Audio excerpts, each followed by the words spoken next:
Twelfth class student good morning बेटा। आज हम स्टार्ट कर रहे हैं हमारा थर्ड चैप्टर।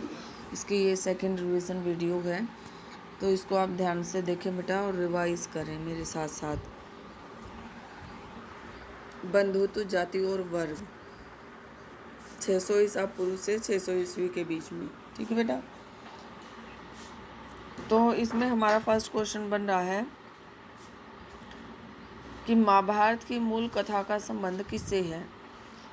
इसका उत्तर जो है वो बनेगा, महाभारत की मूल कथा का संबंध कौरवों तथा पांडवों के बीच युद्ध से है। फिर है महाभारत का युद्ध क्यों हुआ, सेकंड क्वेश्चन।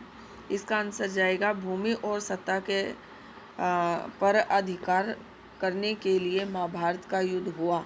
ये किन के बीच में हुआ? दो परिवारों के बीच में हुआ। कुल और जाति में क्या अंतर है? वंश क्या होता है? संस्कृत ग्रंथों में कुल शब्द का प्रयोग परिवार के लिए, जाति शब्द का प्रयोग बांधवों सगे संबंधियों के लिए और बड़े समूह के लिए किया गया है। ठीक है बेटा। फिर है धर्मशास्त्रों के अनुसार ब्राह्मणों की आदर्श जीविका क्या थी? ब्राह्मणों का काम वेदों का पठन पाठन करना, यज्ञ करवाना, दान लेना देना आदि था। इंद्र कौन थे? इंद्र शौर्य, युद्ध तथा वर्षा के देवता थे। अंतर्विवाह और बहिर्विवाह में अंतर बताएं। अंतर्विवाह में वैवाहिक संबंध समूह के भीतर ही होते हैं, जबकि बहिर्विवाह में अभिप्राय है गोत्र से बाहर विवाह संबंध स्थापित करना। बहुपत्नी प्रथा और बहुपति प्रथा में अंतर समझाएं। बहुपत्नी प्रथा में एक पुरुष की एक से अधिक पत्नियां होती हैं, जबकि बहुपति प्रथा में एक स्त्री के अनेक पति होते हैं। महाभारत से बहुपति प्रथा का एक उदाहरण दीजिए। द्रौपदी के 5 पति थे। धर्मसूत्र तथा धर्मशास्त्र क्या थे? समाज के लिए विस्तृत आचार संहिताएं धर्मसूत्र व धर्मशास्त्र थे। मनुस्मृति क्या थी? मनुस्मृति धर्मशास्त्रों तथा धर्मसूत्रों में सबसे बड़ा ग्रंथ था। इसका संकलन कब हुआ? इसका संकलन 200 ईसा पूर्व से 200 ईस्वी के बीच हुआ।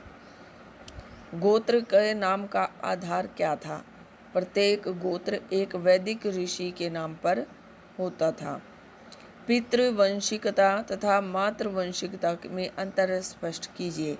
इसका आंसर जाएगा पितृवंशिकता में वंश परंपरा पिता से, जबकि मातृवंशिकता में वंश परंपरा माता से जुड़ी होती है।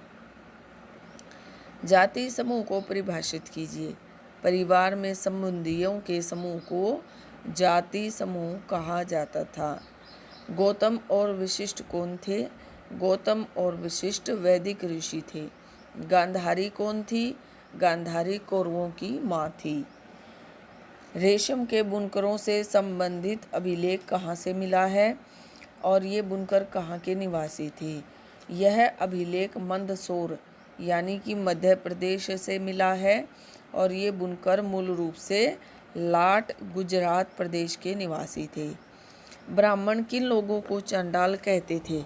समाज में उनका क्या स्थान था? शवों की अंत्येष्टि करने तथा मृत पशुओं को छूने वाले लोगों को चंडाल कहा जाता था। संस्कृत के कानून संबंधी मूल पाठों के अनुसार स्त्रियों को संपत्ति पर अधिकार प्राप्त नहीं था। इस संदर्भ में प्रभावती गुप्त का उदाहरण किस प्रकार एक अपवाद है? प्रभावती गुप्त की स्थिति एक रानी होने के कारण भिन्न थी। हाँ, क्या महाभारत काल में पत्नियों को पतियों की निजी संपत्ति माना जाता था? हाँ, महाभारत काल में पत्नियों को पतियों की निजी संपत्ति माना जाता था। इस संबंध में युधिष्ठिर का उदाहरण दिया जा सकता है। वह अपना सब कुछ हार जाने के बाद स्वयं को भी हार बैठे थे, तब उन्होंने अपनी सहपत्नी द्रौपदी को भी दांव पर लगा दिया था। ठीक है।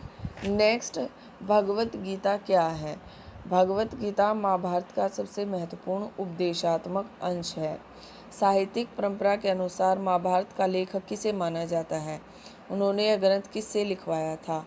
साहित्यिक परंपरा के अनुसार महाभारत का लेखक महर्षि वेदव्यास को माना जाता है।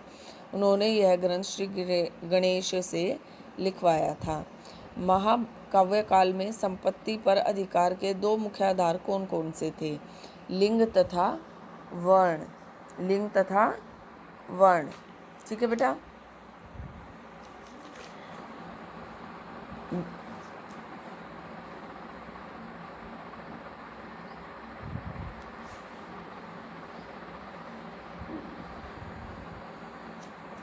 महाभारत बंधुता, विवाह तथा पितृवंश की एक कहानी है।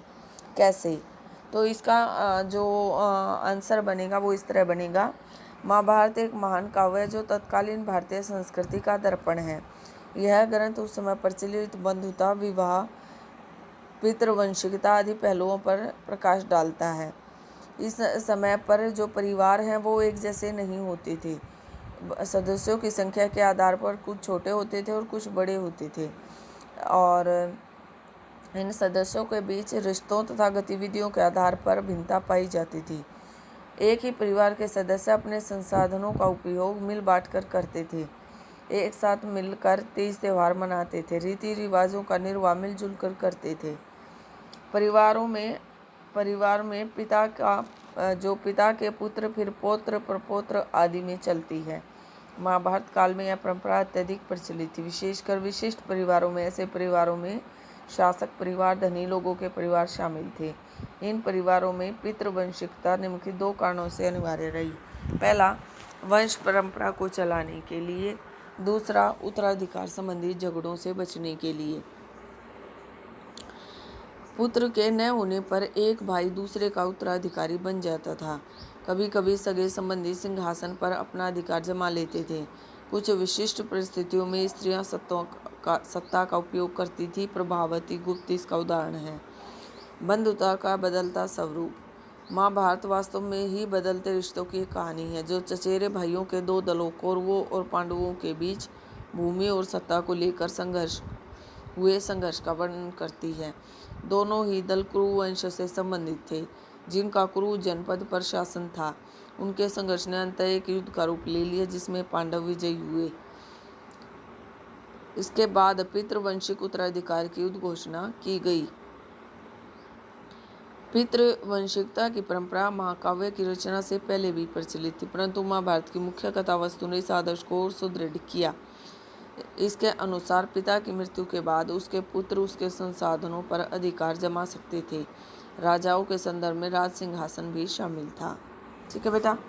इस तरह से आज आपने देखा कि हमारा जो सेकंड इसका जो रिवीजन है वो किस तरह से हमने पूरा किया।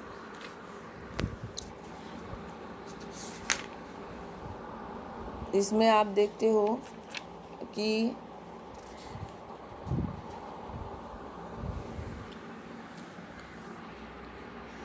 एक दैवीय जो व्यवस्था है उसका वर्णन जो है यहाँ पर किया गया था। ठीक है। जैसे है, शास्त्रों के अनुसार केवल निम्न जाति के लोग ही राजा हो सकते थे। तो कौन? शास्त्रों के अनुसार 4 जातियों में जो समाज है 4 उसमें बटा हुआ था, जैसे ब्राह्मण, वैश्य, शूद्र, क्षत्रिय। तो इसमें से कौन सा ठीक रहेगा? क्षत्रिय। ठीक है। महाभारत का सबसे महत्वपूर्ण उपदेशात्मक अंश कौन सा है? मनुस्मृति, भगवत गीता, सूत पिटक। कौन सा है? भगवत गीता। द्यूत क्रीड़ा में द्रौपदी को हारने वाला पांडव कौन सा था? युधिष्ठिर। मृच्छकटिकम नामक नाटक का लेखक कौन था? शूद्रक। असंस्कृत भाषी शक लोगों को क्या कहकर हे दृष्टि से देखा जाता था? म्लेच्छ। निम्न शासक अंतर्वी व्यापत्ति का पालन करते थे? सातवाहन। शास्त्रों के अनुसार केवल निम्न जाति के लोग ही राजा हो सकते थे? क्षत्रिय। बहुपति प्रथा प्रचलित थी पांडवों में। गोत्र का आधार था किसी वैदिक ऋषि का नाम। सबसे महत्वपूर्ण धर्म सूत्र या धर्मशास्त्र कौन सा है? मनुस्मृति।